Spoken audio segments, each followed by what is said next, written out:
Hello everyone and welcome back to my channel. तर आज आहे श्रावण महिन्याचा पहिला दिवस।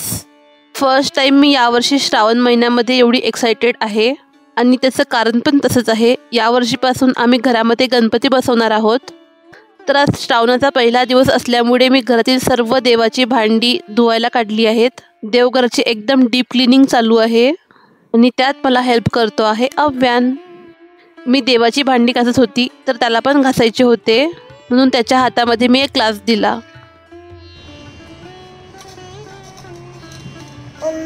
ओ बाळा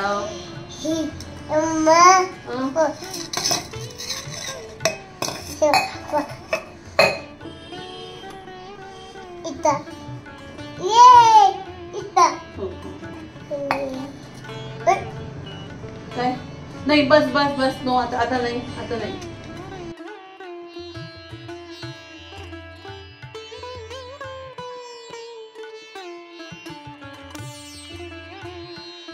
इथे माझी सर्व देवाची भांडी वगैरे घासून झाली आहेत।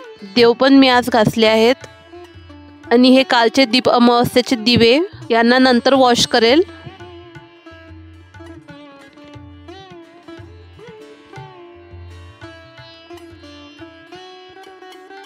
सर्व भांडी क्लीन करण्यानंतर मी आता देवघर सुद्धा स्वच्छ पुसून घेते।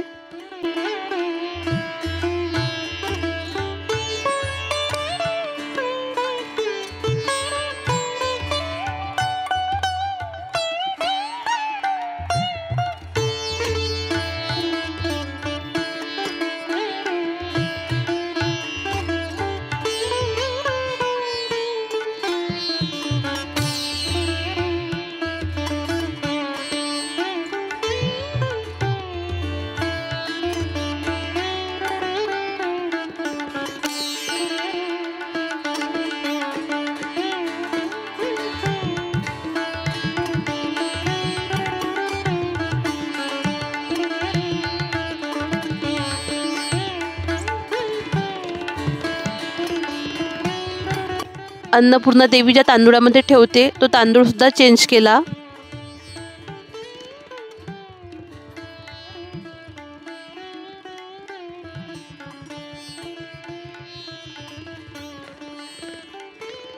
आता छान देवपूजा करून घेते। हा होता माझा श्रावण महिन्याच्या पहिल्या दिवसाचा ब्लॉग आणि याच दिवशी दुपारी माझ्या बाबांचा ॲक्सिडेंट झाला आणि ही न्यूज ऐकून तर मला खूप मोठा धक्का बसला। पण त्या दिवशी देव जणू काही माझ्या बाबांच्या सोबत होता। ॲक्सिडेंट जेवढा मोठा झाला त्या मानाने माझ्या बाबांना कमी दुखापत झाली आणि म्हणूनच मी त्यासाठी देवाचे खूप खूप आभारी आहे। आणि म्हणूनच यावेळेस मी सर्व पूजा अगदी नवीन जोमाने करायचं ठरवलं आहे।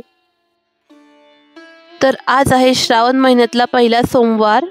मी सकाळी सकाळी वर्कआउट करून आली आहे आणि वर्कआउट नंतरची अचीवमेंट काही वेगळीच असते। त्यानंतर घेते आहे मी माझे एनर्जी ड्रिंक म्हणजे चहा। चहा पिल्यानंतर मी आंघोळ केली, अव्यांची सुद्धा आंघोळ घातली।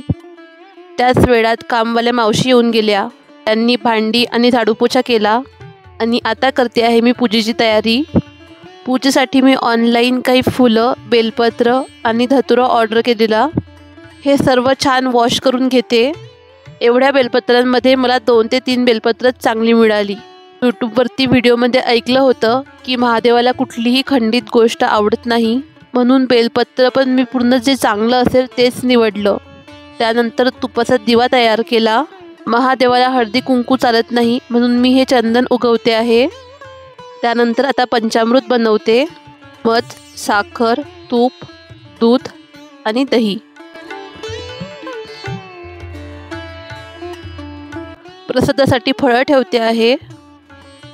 आता मी जी पूजा करते आहे यातल्या बऱ्याच गोष्टी मी यूट्यूबवर शिकली। मला कुठलीही पूजा करताना त्यामागची स्टोरी ऐकायला खूप आवडते आणि आजकाल तर यूट्यूबवरती याचे खूप छान छान पॉडकास्टसुद्धा आहेत। मी जेव्हा शाळेत जायची तेव्हा मी उपवास नाही धरायची, पण शाळेतून येताना मैत्रिणीसोबत बेलाचे 108 पानं आणायचो, धतुऱ्याचं फळ, त्याची फुलं आणायचो। श्रावण महिन्यात आम्हाला सोमवारला सकाळची शाळा असायची, त्यामुळे शाळेतून आल्यानंतर आम्ही महादेवाच्या मंदिरात जायचो आणि छान पूजा करत होतो। महादेवाला 108 बेलपत्र वाहायचो।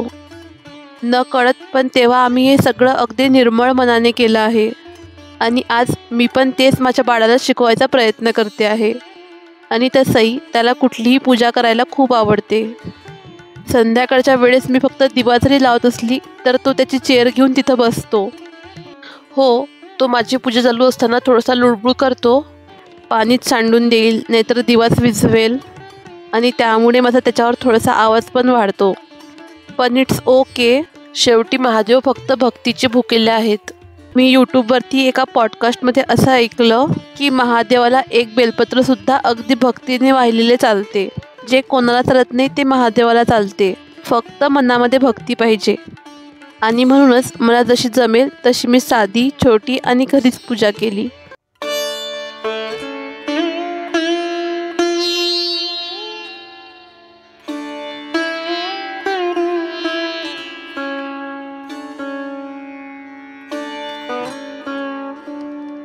तर कसा वाटला तुम्हाला आजचा व्हिडिओ मला कमेंट्समध्ये नक्की सांगा. आणि व्हिडिओ आवडला असेल तर माझ्या व्हिडिओला लाईक करा, शेअर करा आणि माझ्या चॅनलला सबस्क्राईब करा. थँक्यू.